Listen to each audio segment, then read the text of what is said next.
With many struggling to survive, F&B operators are calling for more restrictions to be relaxed. Almost 5,000 BTO flats are for sale, including 2 blocks in Singapore's oldest town. And we'll have the latest from Malaysia, where Prime Minister MUHYIDDIN Yassin's leadership is under threat. You're watching The Big Story live in the Straits Times newsroom. I'm Olivia Quay. You can subscribe to the Straits Times channel so you never miss a single episode. A vaccination update for you. As at August the 9th, 72% of the population have been fully vaccinated against COVID-19, as the orange line shows, and that's with either the Pfizer or Moderna shots or the vaccines recognized in WHO's emergency use listing. Breaking down the progress to eligible age groups where the majority have gotten the 2 doses, and that includes the seniors 70 years old and above. 79% of them are fully vaccinated as at 2 days ago. After 3 rounds of closures in the last 18 months, the F&B industry is, quote, at the point of decimation. That's according to the Singapore Nightlife Business Association, a Singapore Cocktail Bar Association, and the hashtag Save F&B SG Restaurant Coalition. They penned a joint letter to the COVID-19 task force. In it, these organizations are calling for 4 main changes, including a reconsideration of restrictions on recorded background music in venues, which was allowed in phases 2 and 3 last year. Also, the sale of alcohol until midnight instead of the current 10:30 p.m. limit. They're also asking to bring forward payouts from the rental support scheme and job support scheme, scheduled for October and December respectively, and for principal bridging loan repayments to be deferred to June next year. Lastly, they want a collaborative approach to safe management measures and a demerit point system to track non-compliance. Vice President of the Singapore Nightlife Business Association, Nathan Theagarajan, joins me now. So Nathan, the letter said that a survey of about 640 F&B businesses, 80% of them have suffered negative revenue impact of 75% or more between May and July alone. Aside from saving these businesses, Nathan, why do you think it's an apt time to call for further easing?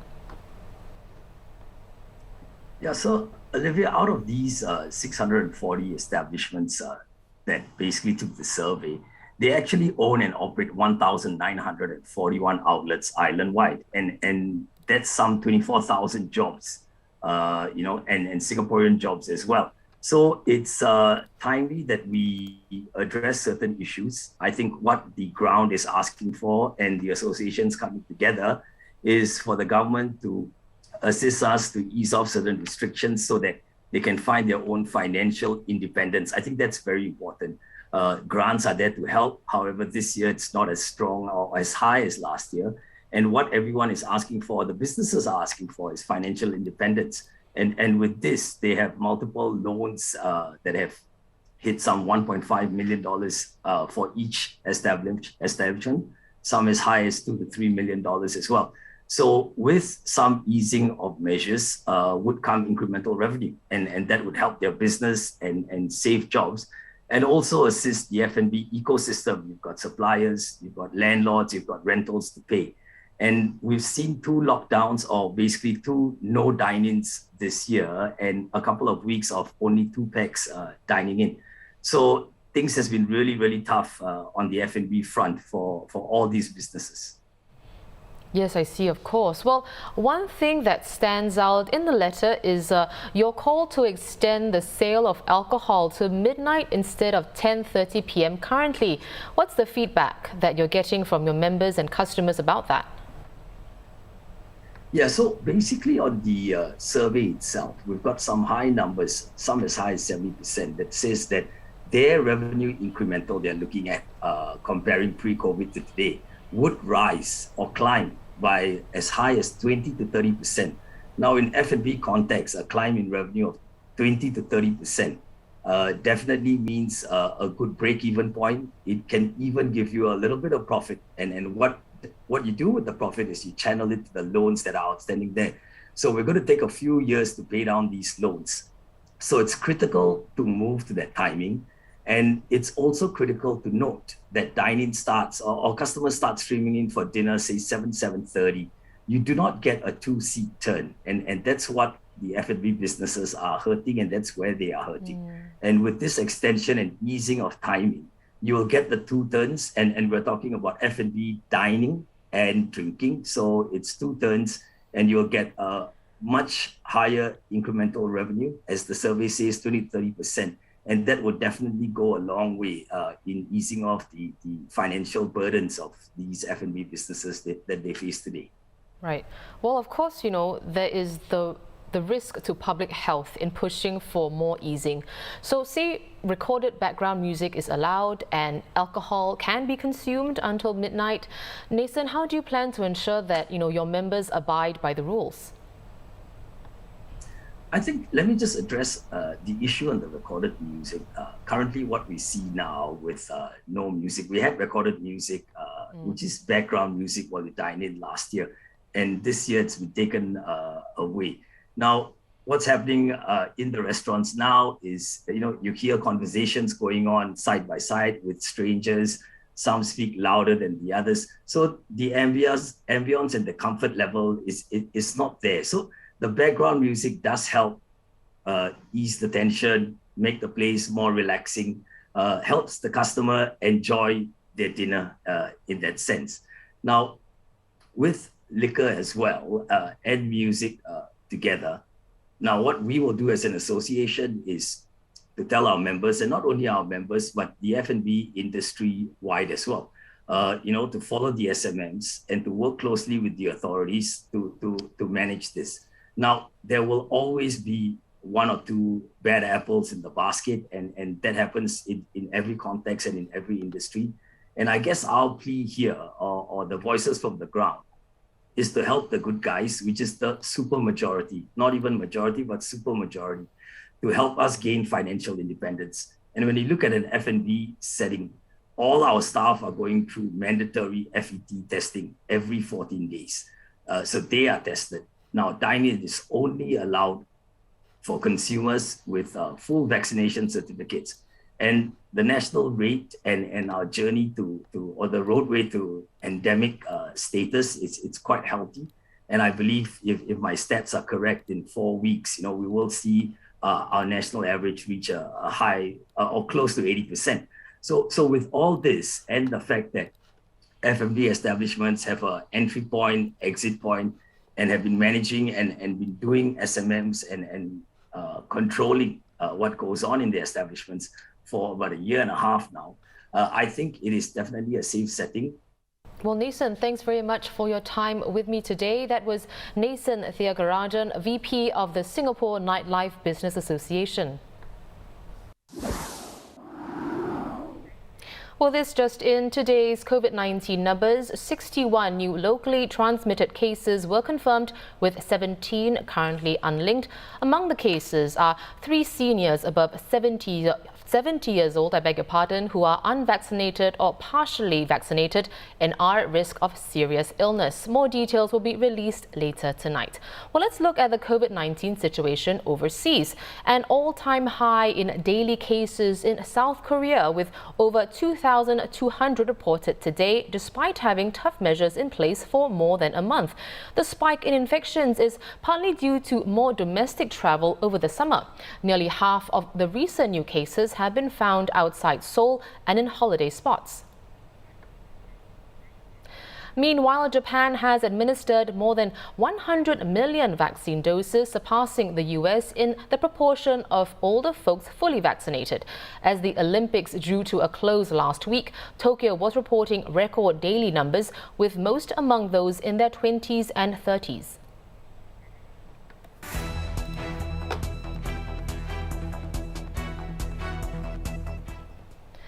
In non-COVID-19 news, it's a crucial day for Malaysia Prime Minister MUHYIDDIN Yassin, who had an audience with the King earlier today. And right now, he's due to meet the chiefs of his beleaguered Perikatan Nasional pact. About a week since Mr. MUHYIDDIN told the King that he still has the majority support in Parliament, he seems to be slipping even further from the target of more than half the 220 MPs. The Straits Times reporting yesterday that 105 opposition lawmakers have sent in personally signed declarations disavowing support for the Premier. Here with the latest is the Straits Times' Malaysia Bureau Chief Shannon Teo joining me from Kuala Lumpur. Hello, welcome back to the show, Shannon. So it seems Mr. MUHYIDDIN doesn't command a majority in Parliament after all. So what is his plan to keep his support? Well, we know that since last week when he claimed that he still has a majority, it looks like he's been losing ground, he's been slipping, right? There are MPs who are saying that, well, UMNO Vice President, who is now Deputy Prime Minister, Ismail Sabri, has been claiming that 31 out of 42 Barisan Nasional MPs are still with MUHYIDDIN. But some of these MPs, at least 3, have said, no, I've not made such a stand. So the numbers for MUHYIDDIN, on paper at least, seem like they keep dropping. And today he had to go to, for an audience with the King. Now, this comes on the back of, on Monday, the entire opposition bloc, 105 MPs, writing to the King, saying that none of us have supported MUHYIDDIN. If the UMNO guys, about 14, 15 of UMNO guys, saying they don't support MUHYIDDIN, well, it doesn't look like MUHYIDDIN has a majority and they want the King to do something about it. So in this morning's audience, it appears it appears that the King has asked the Prime Minister to bring forward the parliamentary session. Now, if you recall last week, the Prime Minister promised a confidence vote in Parliament when it reconvenes on September 6th. But critics, opponents are saying that, well, if you have a majority now, then let's sit now and you can prove your majority. So the King has kind of taken suit and said, well, if you haven't said the same thing to the Prime Minister, bring it forward. Now, we're not sure if the Prime Minister has agreed yet. He's holed up right now in a meeting with his Perikatan Nasional allies, party leaders, party chiefs from all around the country. And possibly they're deciding this matter now. We only know, if at all, anything later tonight or maybe tomorrow if there is any updates from that. But that's the situation we're in. MUHYIDDIN is being pushed into a corner. It doesn't mean he's down for the count yet. We don't know for sure what the numbers are until we have this parliamentary vote. But it looks like there's less time now for him to go and gather and tally up his numbers. Right. So ahead of the outcome of Mr. MUHYIDDIN's meeting with the PN chiefs, what are his options if he wants to remain as Prime Minister? Well, it's always been the same story, right? It's a numbers game, right? If people from UMNO have deserted him, then he's got to get MPs from somewhere else, from somewhere in the opposition. Right now, that's looking difficult. No one seems to be interested in defecting and joining Perikatan Nasional.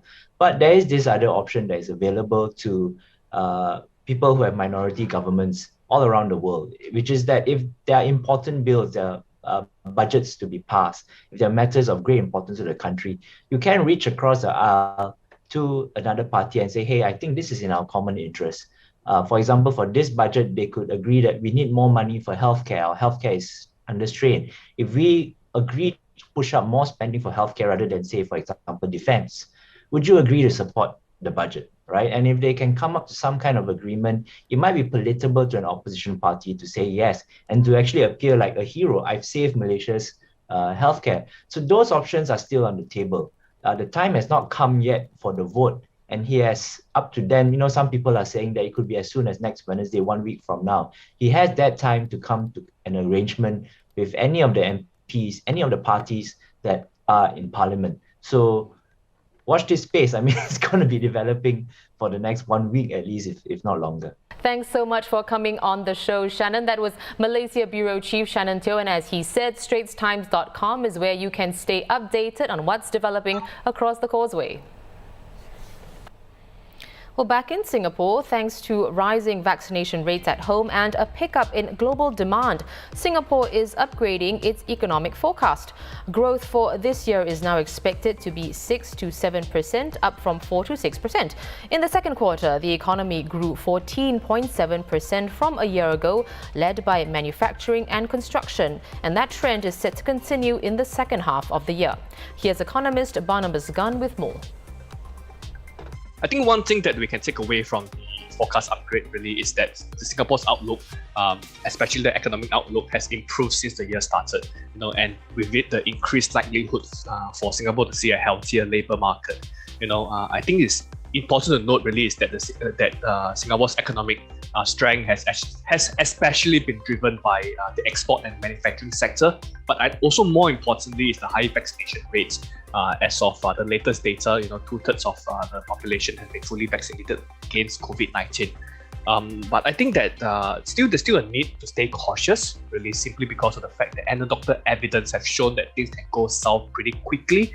We have seen the emergence of new COVID-19 clusters across the island just in July. And I think that the next step that we can look forward to really is the progressive reopening of Singapore's borders in time to come. And that will actually underline the return of the tourism-led demand, as well as will in turn to actually support Singapore's hospitality as well as the services industries. Over 4,900 BTO flats were launched today, including the much-anticipated Queen's Ark project in Queenstown. It's the first time in 9 years that new flats are being launched there. And after a decade, Jurong East will get its first new flats, with 569 on offer at To Guan Grove. And we have the dates for the 2022 school year, which will start on January 4th, a Tuesday, for primary and secondary school students. Well, as for JC and Millennia Institute first-year students, the school year will begin on February the 7th, while JC second years and MI second and third years will begin on January the 10th, and those taking their A-levels will wrap up the school term at the end of those exams.